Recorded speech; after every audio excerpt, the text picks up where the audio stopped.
live from Radio Row, and it's time to talk all things Super Bowl LX with ESPN's Booger McFarland, who you could watch with Boomer after the game, part of NFL Primetime on ESPN. Booger, great to catch up. Thanks for hopping on, and man, do we have a lot to discuss. Hey, let's do it, man. Glad to be here. Thanks for having me. So let's start with the game Sunday. Yeah. What to you stands out about the matchup? Are you excited about the two teams in the game, and kind of break down what are the things that you're looking at throughout the weekend, ready to cover it, and then, of course, talk about it right after the game goes final? Yeah, I'm always excited because I think these two teams have earned their right to be here. Two distinctly different paths, two scrutinized organizations for a number of different reasons. I think one team is probably more talented than the other. I think one team is ahead of schedule. One team probably should have had the MVP in Drake May.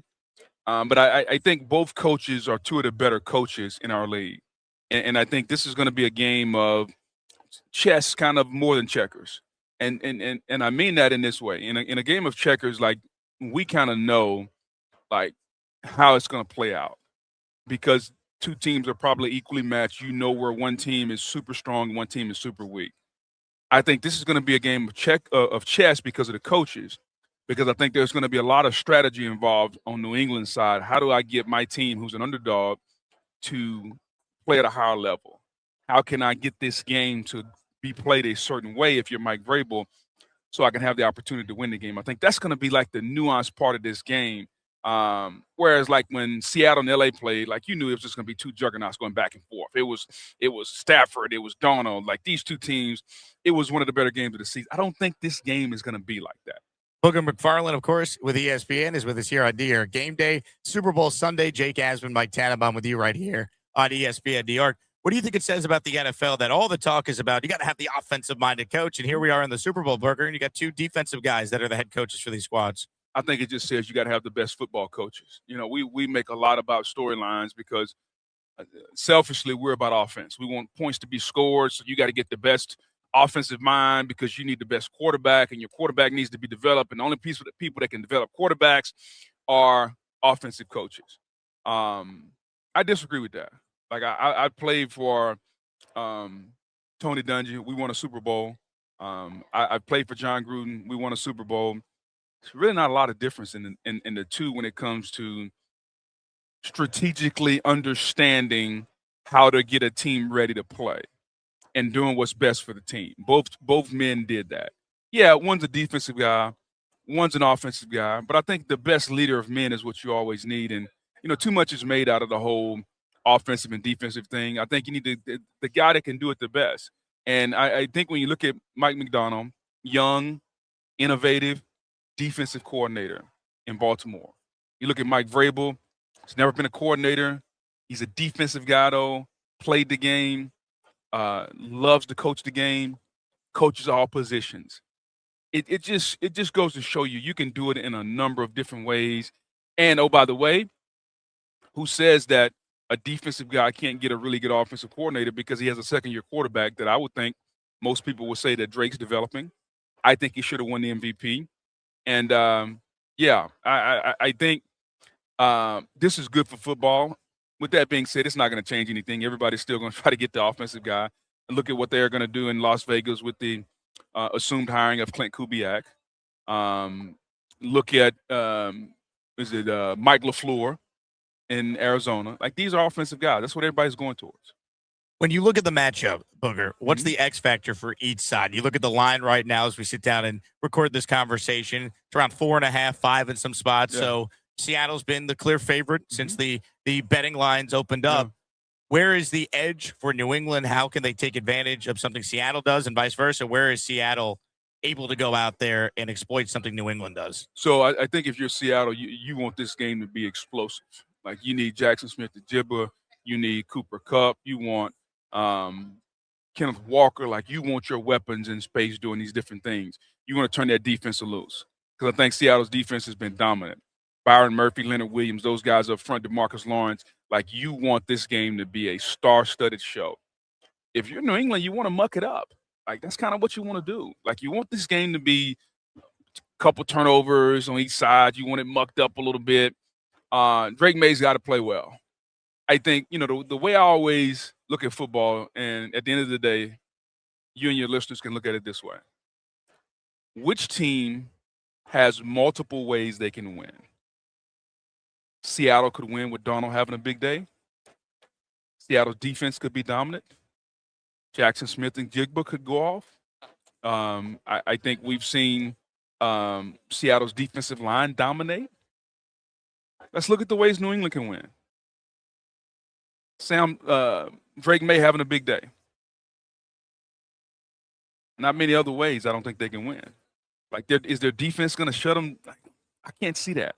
Like, if you're honestly asking yourself which team has the multiple number of ways to win, you would lean towards Seattle. With that being said, they got to go out and get it done. Booger McFarland is our guest here on New York Game Day. Jake Asman, Mike Tannenbaum with you till noon here on Super Bowl Sunday. We're based in New York, Booger, so let's talk about the two locals now. Yeah. Give us your thoughts on John Harbaugh being the new head coach of the New York Giants. Love John Harbaugh. I think he's going to be really what New York needs. There's some question marks about the offensive coordinator spot. Hiring Frank Reich, I believe. There's some question marks about that. It's going to be interesting to see. So Matt Nagy's the OC for the Giants. Matt Frank Nagy, Reich's the Jets. Jets, okay. I'm sorry I got confused. Matt Nagy. Even still, same question. Yep. Because the last time Matt Nagy was the coordinator, Mr. Trubisky didn't fare so well. Now, he's gone to Kansas City with Andy Reid. Andy Reid called plays. Matt Nagy didn't call plays. And so now what has he learned in that time off? There's a question mark. It comes to the Giants. You look at Frank Reich. Like, he's an offensive guy, former quarterback. I wouldn't call him one of the new innovative guys. 64 years old. Was at Stanford. Like that's the whole point. So when you look at these two organizations, and then on top of that, you add Frank Reich to the questions that some people have about Aaron Glenn. A lot of question marks in New York. I think Aaron Glenn earned his opportunity to be a head coach. I think he ultimately is going to be a good head coach, but sometimes it doesn't necessarily go great the first time. And he's now entering a pivotal second year. There are questions about him. There are questions about his OC hire. Who's the quarterback? This almost seems like for the Jets, a massive rebuild. You trade away Quentin Williams. You trade away Sauce Gardner. You don't know who the quarterback is. Are you going all in on the quarterback in 26? You think Ty Simpson's the guy? Dante Moore went back to school? Or do you say, you know what? Let's go out and get Kirk Cousins, Marcus Mariota. You're not going to be able to get Kirk Cousins. You get Mariota. You probably could get Jameis Winston maybe. You trade for Jacoby Brissett, that familiarity with Frank Reich. All those are on the table. Sure. Get somebody for this year, and let's put all our chips in for 27. Because 27, you're probably going to get Sam Levitt, Arch Manning, Julian Sayin. I can keep going now. Lenore Sellers, Dante Moore. It's Dante Moore. CJ Carr. See, a lot of names. There's 6 of them right there. And all 6 could go in the first round. And the Jets have 3 first-round picks in 2027. But here's the thing. You bring up Aaron Glenn, and I've been as critical of Glenn as anyone. Only Hugh Jackson in recent NFL memory fired both coordinators after just one season. Not just both coordinators. He fired a lot of coaches. 9 of 21 assistants. That's 50% of the staff almost. So going into year 2, we could talk about, hey, 2027, wait to get the quarterback. Aaron Glenn's got to win some games. Otherwise, he's not going to be the coach that's here when they make those picks in 2027. I would disagree, and here's why I say that.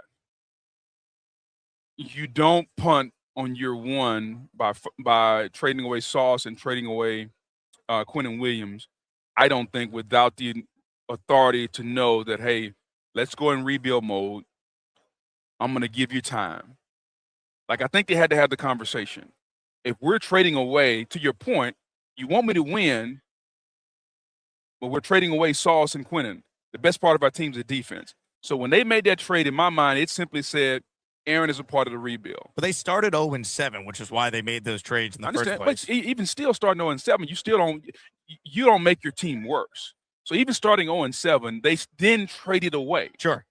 And so but they got to be better in year 2. Otherwise, you're an attractive job a year from now of, hey, top pick in the draft, 2 other firsts, $100 million in cap space. You have some pieces in place. It's like maybe you're the team like the Raiders that could get the Clint Kubiak or Mike Tomlin or Sean McDermott over the top. Better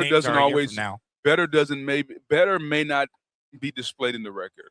I think the offense needs to look better. They got to get a quarterback. Like, they need to find out who the quarterback should be.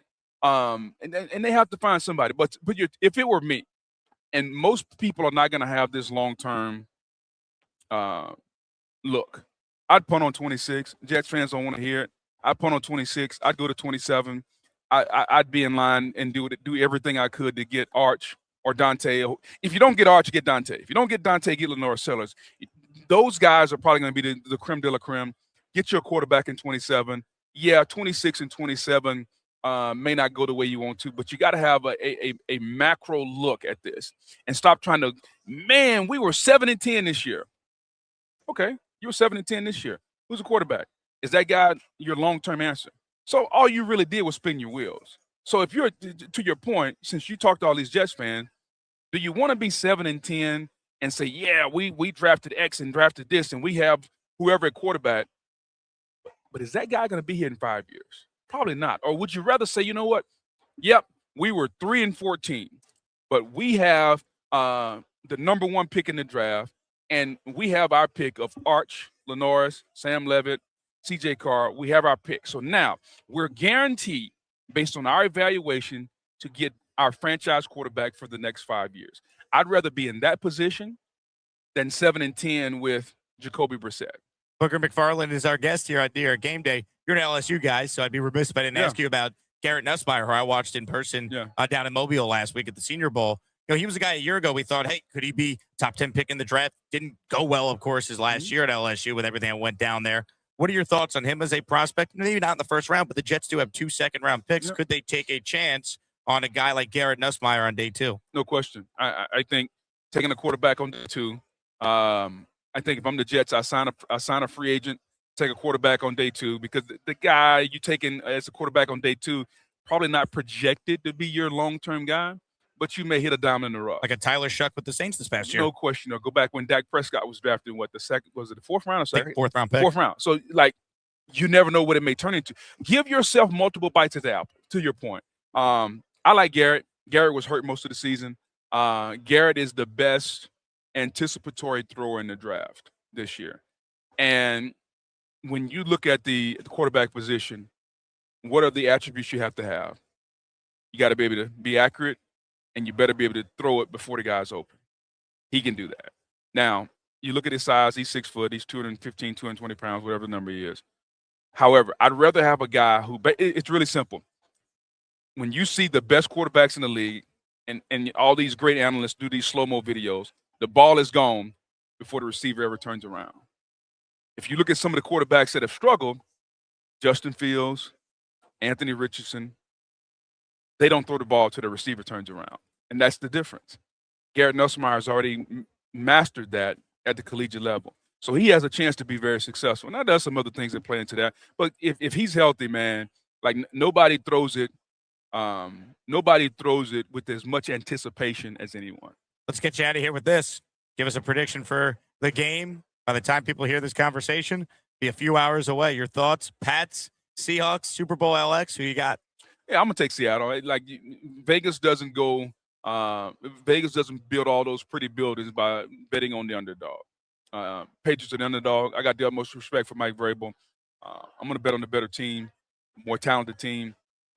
Sounds crazy. I'm betting on Sam Darnold. Everybody in New York's like, man, I wish we could have had that version of Sam Darnold. We're all rooting for him. Without a doubt. But I'm definitely going with the Seahawks. You excited to be on the field with Boomer after the game?